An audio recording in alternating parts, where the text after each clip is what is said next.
এখন ডিভোর্সের সংখ্যা বেশি, তালাকের সংখ্যা বেশি, পরকীয়ার প্রেমের সংখ্যা বেশি।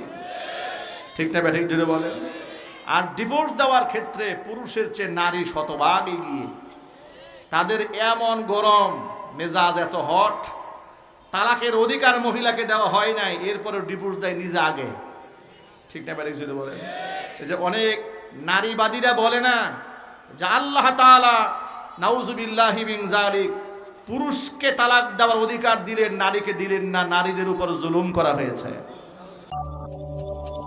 সুন্নতি জীবন, এসো সুন্নাহর আলোয় জীবন গড়ি।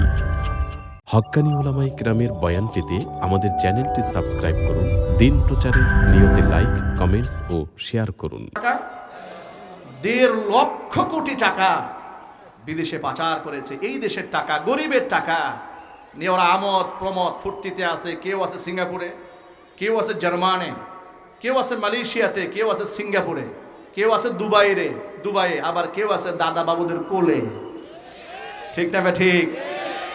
দাদা বাবুদের কোলে বসে হুঙ্কার দেয়, হুঙ্কার দিয়ে বলে সুযোগটা পায় নেই, সমস্ত নাম তালিকা করা আছে, প্রতিশোধ নেব।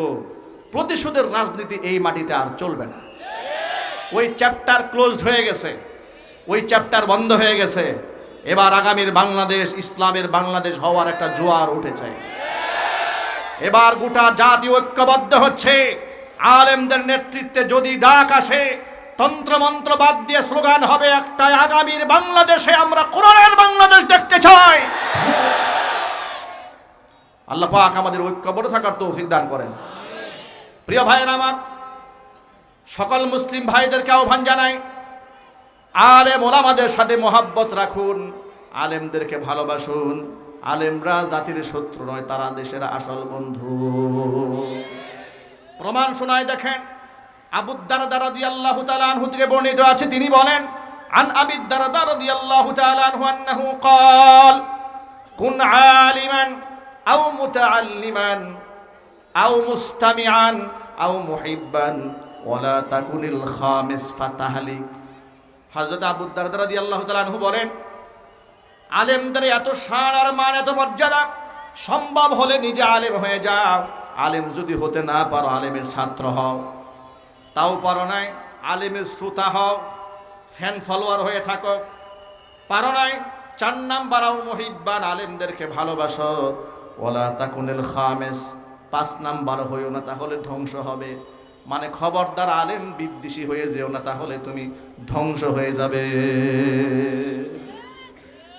আলেম ওলামাদের সাথে মহাব্বত রাখবেন, বলেন ইনশাআল্লাহ। আল্লাহ যেন কবুল করেন। কেন মহাব্বত রাখবেন দেখেন, আলেম আপনার জীবনে কত বড় ভূমিকা পালন করে। আপনি যখন দুনিয়াতে এসেছেন, আপনার বাবা দৌড়ে আলেমের কাছে গেছে, হুজুর আমার ছেলের জন্য সুন্দর একটা নাম দেন। আবু দাউদ শরীফের হাদিসের মধ্যে এসেছে, ইন্নাকুম তুদআউনা ইয়াউমাল কিয়ামাতি বিআসমাইকুম ওয়া বিআসমাই আবাইকুম ফাআহসিনু আসমাআকুম। কিয়ামতের ময়দানে তোমাদেরকে ডাক দেওয়া হবে, তোমাদের নাম ধরে তোমাদের পিতাদের নামে ডাকা হবে, অমুকের পুত্র অমুক দ্বারা।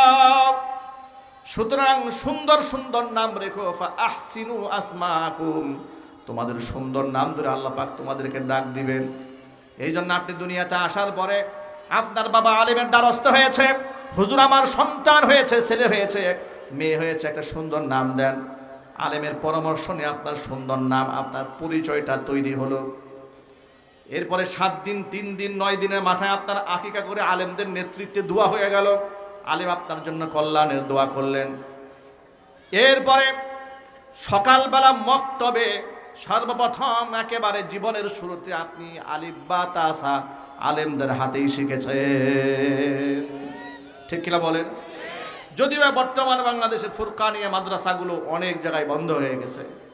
90-এর দশকে আমি যখন স্কুলে পড়ি, তখন সকালবেলা ফজরের পরে আমরা কায়দা নিয়ে, আমপারা নিয়ে, সিপারা নিয়ে আমরা মসজিদে যেতাম, ফুরকানিয়া মাদ্রাসায়।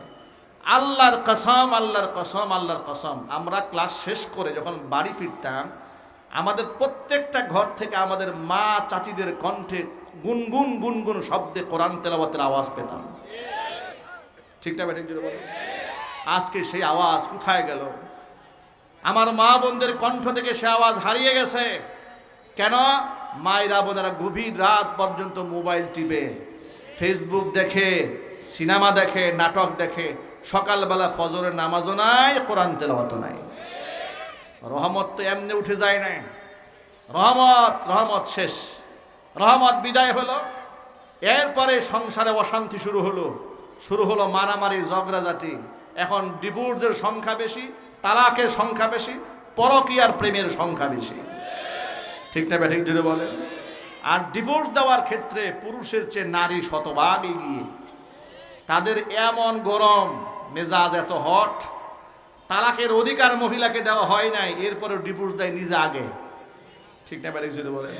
এই যে অনেক নারীবাদীরা বলে না যে আল্লাহ তাআলা নাউজুবিল্লাহি মিন যালিক পুরুষকে তালাক দেওয়ার অধিকার দিলেন, নারীকে দিলেন না, নারীদের উপর জুলুম করা হয়েছে।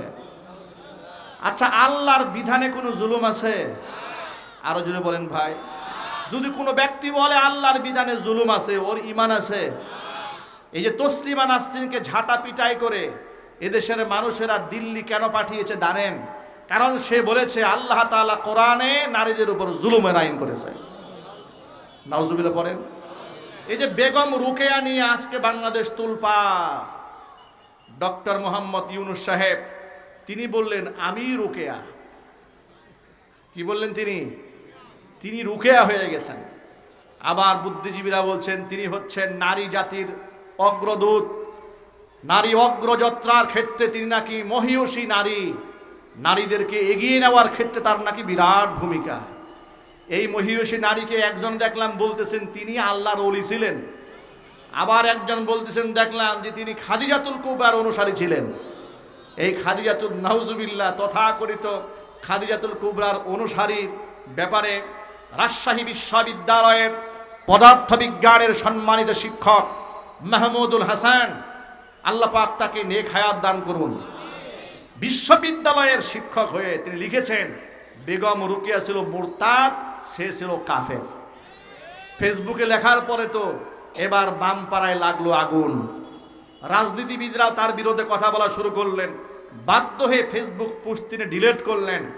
আমি এই মাহমুদ হাসান সাহেবকে চিনতাম না, পরবর্তী দেখলাম বিশ্ববিদ্যালয়ের বিজ্ঞানের শিক্ষক, পদার্থবিজ্ঞানের বিভাগের তিনি শিক্ষকতা করে এত বড় তাওহীদি ভূমিকা রাখলেন। চেহারাটা একটু দেখি, তাকে দেখি সুবহানাল্লাহ, এ তো বিজ্ঞানময় চেহারা নয়, এটা সুন্নাহর আলোয় নববী চেহারা। আল্লাহু আকবার জোরে বলুন। তার একটা সংক্ষিপ্ত বক্তব্যের ভিডিও ক্লিপ অনলাইনে ভাইরাল হয়েছে। তিনি বললেন যে পশ্চিমা সভ্যতা, খ্রিস্টীয় সভ্যতা যেখানে গিয়েছে সেখানে মানুষ খুন করেছে। দুঃখজনকভাবে ওরা আমাদেরকে সভ্যতা শেখাতে আসে, গোটা মুসলমানদেরকে গণতন্ত্রের পিছনে না দাঁড়িয়ে খেলাফত প্রতিষ্ঠার জন্য ঝাঁপিয়ে পড়তে হবে। কথা বলুন ঠিক কিনা? তার এই বক্তব্যগুলো শুনে আমার হৃদয়ে নাড়া দিল। তখন মনে হলো ইমাম দীপ্ত কণ্ঠে বেগম রুকিয়ার বিরুদ্ধে স্রোতের বিপরীতে দাঁড়িয়ে যে বক্তব্য দিয়েছেন তার বক্তব্যকে আমরা শতভাগ সমর্থন করি। কারণ বেগম রুকিয়া পর্দার ব্যাপারে বক্তব্য দিতে গিয়ে বলেছেন, লিখেছে, তার বক্তব্য, তার লিখনি এখনো আছে, আপনারা সার্চ করলেই পেয়ে যাবেন। তিনি বলেছেন ধর্মের নামে নারীদেরকে যে পর্দার বিধান দেওয়া হয়েছে এটা পর্দা নয়, এটা বন্দিশালা। একটু জোরে নাউজুবিল্লাহ পড়েন। গেল এক। আরেকটা বক্তব্যের মধ্যে তিনি বলেছেন কোন এক রেল স্টেশনে হাজী সাহেবকে টিটি ডেকে বলল, হাজী সাহেব আপনার এই বস্তাগুলো একটু সরান। হাজী সাহেব বললেন এগুলা বস্তা না, এগুলো আমাদের পরিবারের মেয়ে। তখন নাকি টিটি সাহেব লাথি মেরে দেখলেন এটা আসলেই মানুষ কিনা। মানে বুঝালেন যারা পর্দাপুষিতার জীবনযাপন করে, বুরকা পরে চলে, তাদেরকে বস্তার সাথে তুলনা করলে তিনি হেয় প্রতিপন্ন করলেন। নাম্বার 2, আরেক জায়গার মধ্যে তিনি রচনার মধ্যে তিনি লিখেছেন এই সেই বেগম রুকিয়া তথাকথিত আল্লাহর ওলির ইতিহাস শোনাচ্ছি আপনাদেরকে। তিনি বলেছেন কোনো এক রাতের বেলায় বুরকা পরিহিত কিছু আত্মীয় স্বজন কারো বাড়িতে গেল, সেই ফ্যামিলির বাচ্চা কাচ্চারা ভূত বলে ভয় পেয়ে গেল। নাউজুবিল্লাহ পড়বেন না? এখন আপনাদেরকে আমি জিজ্ঞেস করি, ইসলামের আমার মা বোনদেরকে যে পবিত্র পর্দার বিধানটা দিয়েছে, পর্দানিশীল মহিলাদেরকে দেখলে ভূতের মতো লাগে? আরো জোরে বলুন, ভূতের মতো লাগে? তাদেরকে রাস্তাঘাটের আপনার বস্তার মতো মনে হয়? পর্দানিশীর মা বোনদেরকে দেখলে শ্রদ্ধা জাগে।